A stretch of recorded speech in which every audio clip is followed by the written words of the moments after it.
আসসালামু আলাইকুম বন্ধুরা, শুভেচ্ছা জানাচ্ছি বিশ্বের অন্যতম শ্রেষ্ঠ চিত্রশিল্পী শিল্পাচার্য জয়নুল আবেদিনের স্মৃতি বিজড়িত ময়মনসিংহ শহর থেকে। আজকের পর্বে দেখানোর চেষ্টা করব শিল্পাচার্য জয়নুল আবেদিনের সংরক্ষিত অসংখ্য নান্দনিক চিত্রকর্ম, মিউজিয়ামের পাশে বিশাল জায়গা জুড়ে বিস্তৃত হাজারো নান্দনিক ও আধুনিক সৃষ্টিকর্ম ও গাছগাছালি দ্বারা আবৃত জয়নুল আবেদিন পার্ক। পার্কের ভিতরে অসংখ্য প্রাণীকুল নিয়ে গঠিত চিড়িয়াখানা ও পাশ দিয়ে বয়ে যাওয়া বাংলাদেশের অন্যতম নদী ব্রহ্মপুত্রে পাল তোলা নৌকায় ভ্রমণের অনিন্দ্য সুন্দর কিছু অভিজ্ঞতার খুঁটিনাটি তথ্য ও উপাত্ত। এখনও যারা আমার চ্যানেলটি সাবস্ক্রাইব করেননি, অবশ্যই চ্যানেলটি সাবস্ক্রাইব করে পাশে থাকা বেল বাটনটি প্রেস করে রাখুন এবং ভিডিওটি না টেনে শেষ পর্যন্ত দেখতে থাকুন।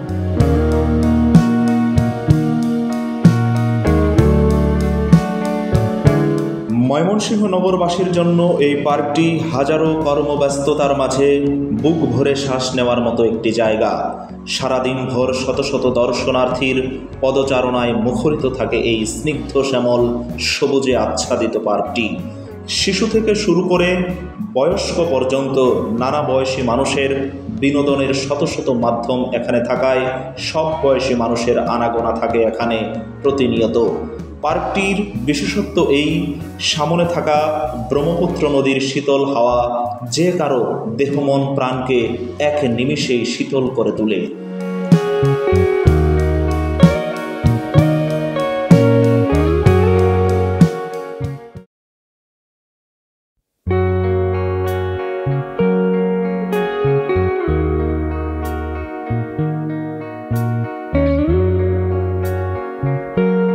ময়মনসিংহ শহরের 0 পয়েন্ট, টাউন হল মোড় অথবা কাশিজুলি থেকে আপনারা খুব সহজেই পায়ে হেঁটে অল্প সময়ের মধ্যেই এই পার্কটির প্রধান ফটকে আসতে পারেন। ফটক পেরিয়ে ভিতরে প্রবেশ করতে আপনাদের সামনে প্রথম যে জিনিসটি চোখে পড়বে, বিভিন্ন শোভাবর্ধনশীল গাছগাছালি দ্বারা এবং ফুলের গাছ দ্বারা এই পার্কটিকে সুসজ্জিত করা হয়েছে।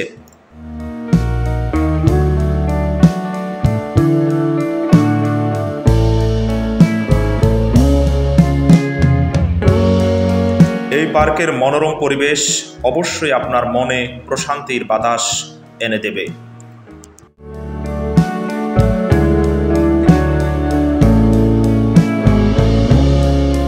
এগুলোর সাথে আপনাদের চোখে পড়বে শিশুদের খেলাধুলা করার জন্য বিভিন্ন ধরনের আইটেম। আমি এখানে যখন গিয়েছিলাম দুপুর 11টা-12টার দিকে, যাওয়ার আগে প্রচণ্ড বৃষ্টি ছিল এবং আমি যখন ভিডিওটি করছিলাম তখনও গুরু গুরু বৃষ্টি পড়ছিল।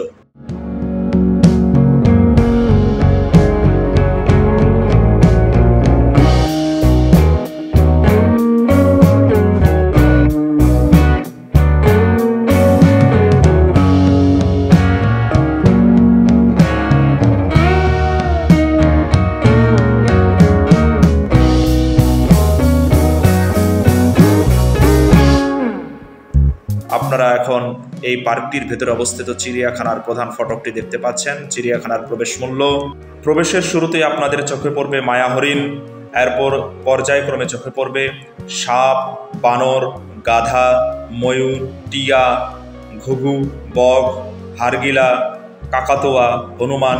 এখন আপনারা দেখতে পাচ্ছেন ভাল্লুক। ভাল্লুকের সামনের খাঁচাটিতে রয়েছে বানর। আসলে বিভিন্ন ধরনের প্রাণীর সমাহার এখানে রয়েছে। এখন আপনারা দেখছেন এখানে হয়তো ওই যে কচ্ছপ দেখা যাচ্ছে। এখানে কচ্ছপের সামনের খাঁচাটিতে রয়েছে কুমির, হিংস্র প্রাণী কুমির। এই কুমিরটির জন্য একটি আলাদা ছোট একটি পুকুরের ব্যবস্থা করা হয়েছে। হিংস্রতা হওয়ার পরেও যেহেতু কুমিরটি খুব কাছে ছিল, তাই খুব কাছ থেকে ভিডিও করার চেষ্টা করেছি। এই চিড়িয়াখানার ভেতরে মিনি একটি শিশু পার্ক রয়েছে, যে শিশু পার্কে শিশুদের জন্য রয়েছে নাগরদোলা, নৌকা বাইচ, চলন্ত ট্রেনের ব্যবস্থা এবং একটি ভিডিও গেমসের ঘর, যেখানে আসলে আপনারা খুব সহজে আপনাদের বাচ্চারা এই খেলাগুলো উপভোগ করতে পারবে।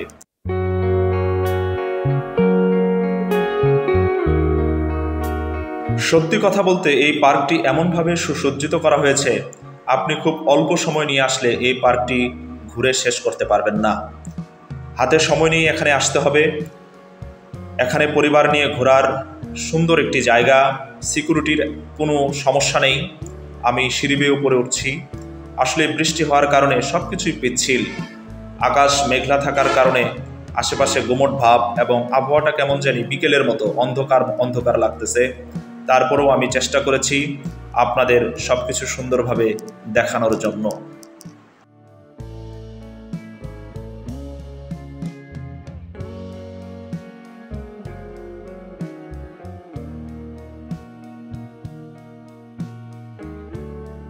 সত্যি বলতে ময়মনসিংহ পার্কে এসে মনটা একদম ফুরফুরা হয়ে গেছে। আশেপাশে এত খোলা জায়গা, খোলা স্পেস, যেখানে খুশি আপনারা বসা যাচ্ছে আর কি। বাদাম খাওয়া যাচ্ছে, ফুচকা খাওয়া যাচ্ছে, গল্প করা যাচ্ছে, আড্ডা দেওয়া যাচ্ছে। পাশাপাশি এখানে লোক সমাগম, দর্শনার্থী মোটামুটি। পাশের নদী আছে একটা, ব্রহ্মপুত্র নদী। সেই নদীতে আপনি নৌকা দিয়ে ইচ্ছা মতো ঘুরতে পারেন। নদীর ওই পারে গিয়েও আপনি বসে আড্ডা দিতে পারেন। পাশে একটা চিড়িয়াখানা আছে, সেখানে বাচ্চাদের নিয়ে গিয়ে আপনারা উপভোগ করতে পারেন। পাশাপাশি এই পার্কে বাচ্চাদের জন্য এত খেলার আইটেম এবং এত স্ক্রু রাখা হয়েছে, সেটা সত্যি অনেক মনোমুগ্ধকর একদম।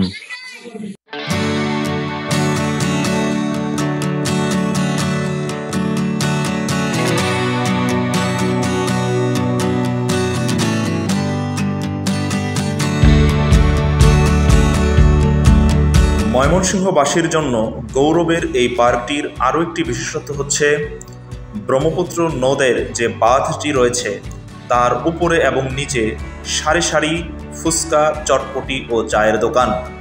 এক পাশে শত শত ফুচকা চটপটির দোকান, যেখানে বিকেলবেলা অথবা সারাদিনভর ক্রেতার ভিড় লেগেই থাকে। পাশাপাশি ছুটির দিনে এখানে আপনি সাধারণত আসলে খুব সহজেই জায়গাই পাবেন না বসার জন্যে। এর নিচ দিকেই রয়েছে শত শত সারিবদ্ধ চায়ের দোকান, যেখানে বসে আপনি এক কাপ চা খাবেন আর সামনের আপনার থাকবে বিশাল ব্রহ্মপুত্র নদী।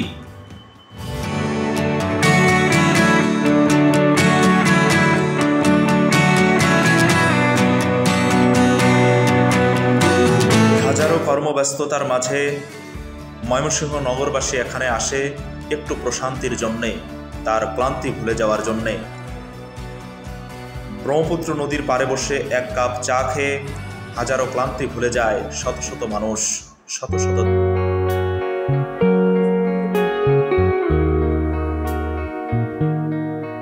অনেক দিন পর নৌকায় উঠতে যাচ্ছি, প্রায় কয়েক বছর পর নৌকাতে উঠতেছি। সত্যি অনুভূতিটা দারুণ। এখানে দেখতে পাচ্ছেন অনেক কাদা নিচে, তো এটা আসলে সাবধানে উঠতে হবে অবশ্যই। দেখুন,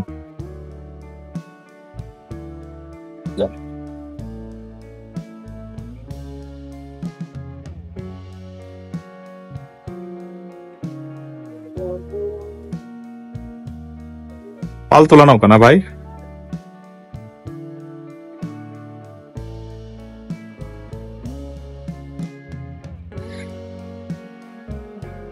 আরো বেশি পানি হলে কি এই নৌকায় চলাচল করে এ পাশ থেকে পাশে না?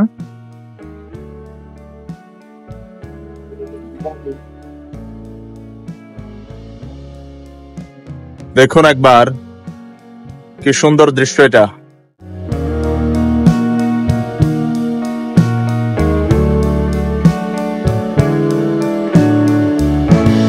নৌকা দিয়ে শুধু আপনি এপার ওপার যাবেন তা কিন্তু নয়, নৌকাটি রিজার্ভ করে আপনি মাঝ নদী দিয়ে গিয়ে ভাসতে পারেন।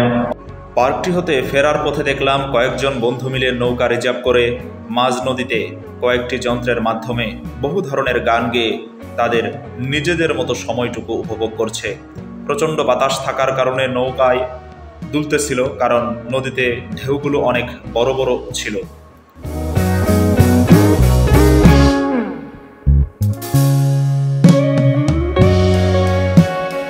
পার্কটির ভেতরে অথবা বাইরে আশেপাশে বিভিন্ন ধরনের হোটেলে খাবারের সুব্যবস্থা রয়েছে। আবহাওয়ার চরম প্রতিকূলতার জন্যে কারণ আপনারা দেখতেই পাচ্ছেন যে কোনো মুহূর্তে আবারও খুব জোরে বৃষ্টি আসতে পারে। সেই কারণে মনের অজান্তেই খুব দ্রুত এখান থেকে চলে যেতে হচ্ছে। আগামী পর্বে আবারও দেখা হবে। সেই পর্যন্ত ভালো থাকুন, সুস্থ থাকুন। অবশ্যই চ্যানেলটি সাবস্ক্রাইব করে আমার পাশে থাকুন। ধন্যবাদ সবাইকে।